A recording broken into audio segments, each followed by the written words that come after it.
En cette date du dimanche 14 août 2022, j'ai une annonce de la plus haute importance à faire. Après un peu plus de 2 ans dans cette pseudo-église, je viens vous annoncer officiellement que je la quitte. Mais avant de la quitter, j'ai besoin de vous dire à vous, frères et sœurs, les horreurs qui me sont arrivées dans cet endroit.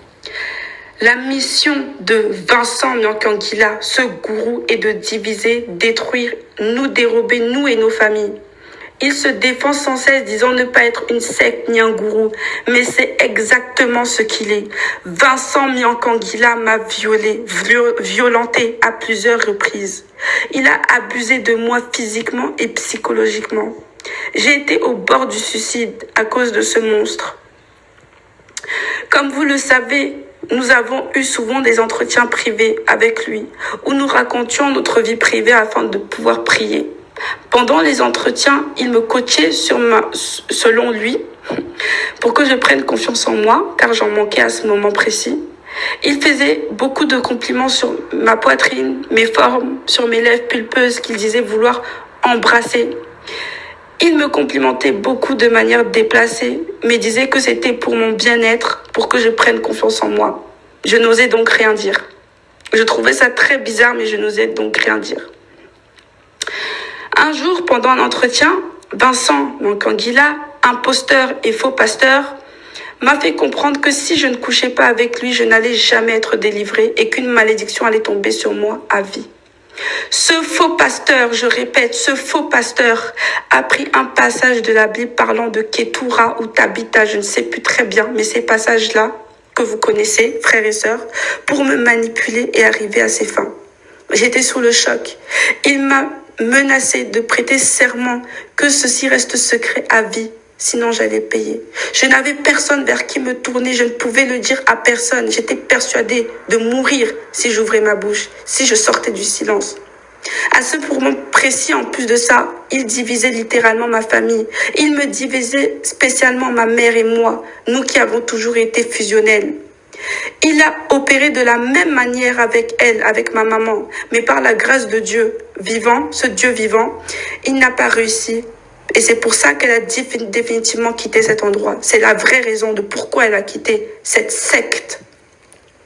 C'est l'une des nombreuses raisons d'ailleurs. À l'heure actuelle, l'heure où je vous parle, il a jeté son dévolu sur d'autres victimes. Les enseignements secrets où il disait mot pour mot que Jésus-Christ n'existe pas. Les enseignements qui avaient lieu chez lui. Vous savez de quoi je parle, ceux qui étaient présents. Ouvrez les yeux et fuyez cet endroit, s'il vous plaît. Il m'a parlé de nombreuses pratiques qu'il opérait avec plusieurs d'entre vous. Des choses à base d'urine et de plumes. Les frères et sœurs, je vous appelle aujourd'hui à ouvrir les yeux sur cette mascarade. Écoutez réellement ces prédications et vous verrez que c'est l'heure de fuir cet endroit satanique. C'est un agent satanique. Son but est de nous sacrifier un à un pour nous envoyer en enfer. Je ne peux pas rentrer dans les détails, sinon cet audio sera beaucoup trop long. Mais moi, je vais le dénoncer et il va payer pour le mal qu'il m'a fait, pour le mal qu'il fait autour de lui, pour toutes les familles qu'il a détruites et toutes les familles qui continuent de détruire. J'espère que vous serez attentifs à mes paroles. Faites attention à vous. Sauvez-vous avant qu'il ne soit trop tard. Soyez bénis dans le nom de Jésus-Christ. Shalom, shalom, frères et sœurs. C'est la sœur Charlène.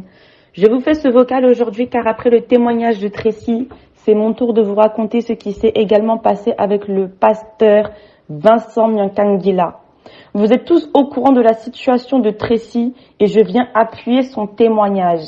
En effet, l'homme qu'on appelle le pasteur Vincent Nyankangila, lui et moi avons eu également des rapports à connotation sexuelle pour des soi-disant délivrances. Le pasteur a utilisé également les mêmes versets bibliques pour pouvoir me convaincre. Je vais vous citer le verset exact qu'il a utilisé afin d'arriver à ses fins. Vous pouvez lire le verset, Luc chapitre 8, versets 43 à 48, où je vais vous dire brièvement ce qui se dit dans ce passage. Jésus était entouré d'une foule où une femme qui souffrait de perte de sang a touché Jésus au niveau de son sexe, au milieu de cette foule, et Jésus a senti une force sortir en lui. Je vous ai expliqué avec mes propres mots ce qui se dit dans ce verset. Mais je vous invite à aller le lire, frères et sœurs.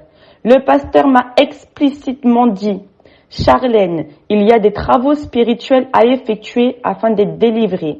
Que la Bible a utilisé des paraboles en disant que Jésus a été touché au niveau du sexe par cette femme, mais qu'en fait Jésus a eu des rapports sexuels avec cette femme qui souffrait de perte de sang, afin que cette femme puisse être délivrée et afin qu'elle puisse être guérie.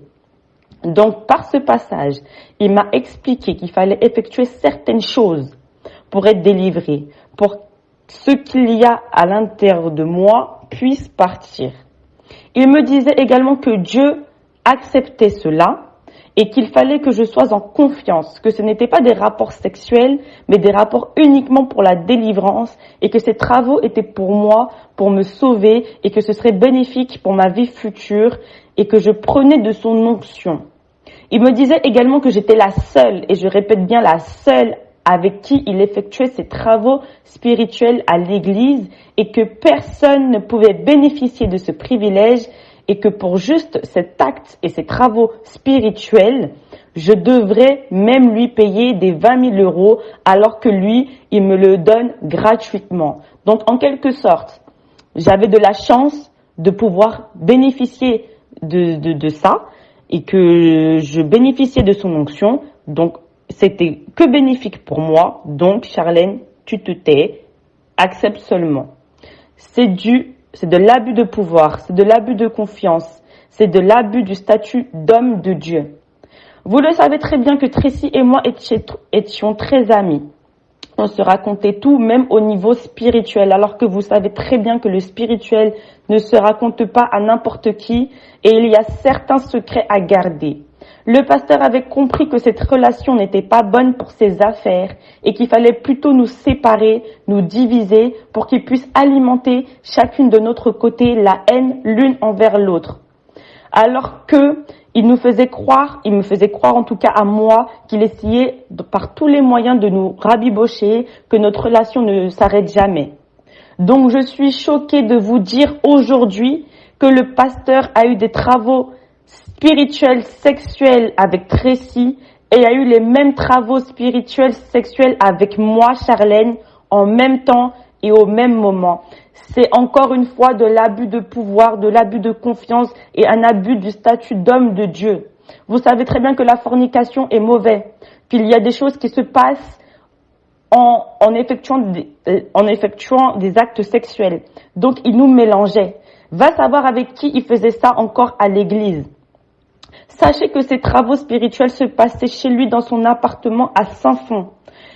Une fois, il a tenté de me filmer, frères et sœurs. Je l'ai pris la main dans le sac et je lui ai dit de supprimer cette vidéo sur le champ. Et il m'a expliqué par la suite qu'il avait un fantasme et qu'il aimait effectuer des sextapes. Mais quel genre de pasteur fait ça? Pour des soi-disant travaux spirituels que Dieu a acceptés, il nous filme pour ses propres fantasmes. Vous ne trouvez pas ça bizarre? Il m'a proposé à plusieurs reprises de venir dormir chez lui, malgré la présence de son fils Lucas. J'ai toujours refusé de venir dormir chez lui, car je trouvais ça très déplacé. Je n'étais pas à l'aise avec le fait d'avoir des relations intimes avec mon soi-disant père spirituel, et il me disait, Charlène, tu verras un jour, c'est toi-même qui prendras ton téléphone et qui m'appellera, et c'est toi-même qui me demanderas ses travaux. J'aurai envie de lui, parce que je sais que ses actes sauvera ma vie. Je ne peux pas également rentrer dans les détails parce que cela sera trop long, mais ouvrez les yeux. Il a abusé de moi, il a abusé de Tracy. Dans quel but et sous prétexte que Dieu a accepté? Dieu a fait grâce que j'ouvre les yeux et que Tracy ouvre les yeux. Frères et sœurs, Dieu nous aime vraiment. Je vais terminer par ceci.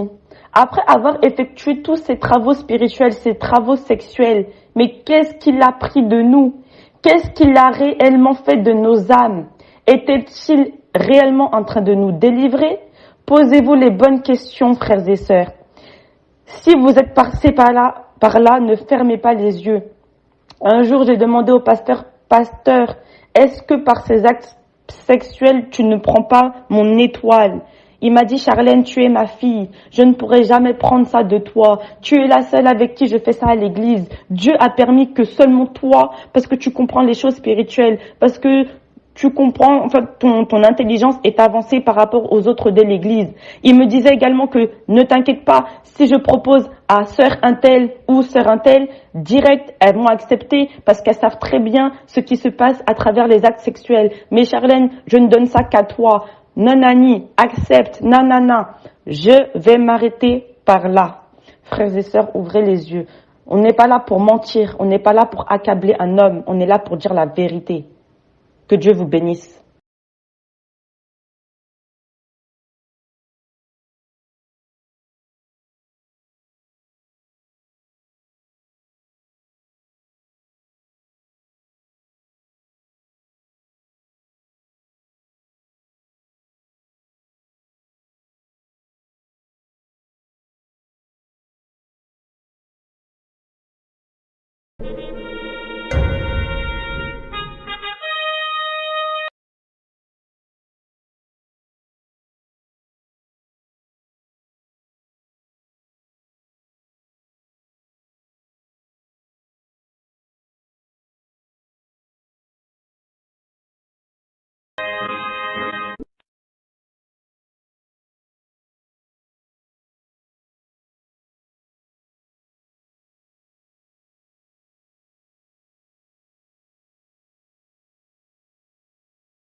Jésus-Christ TV,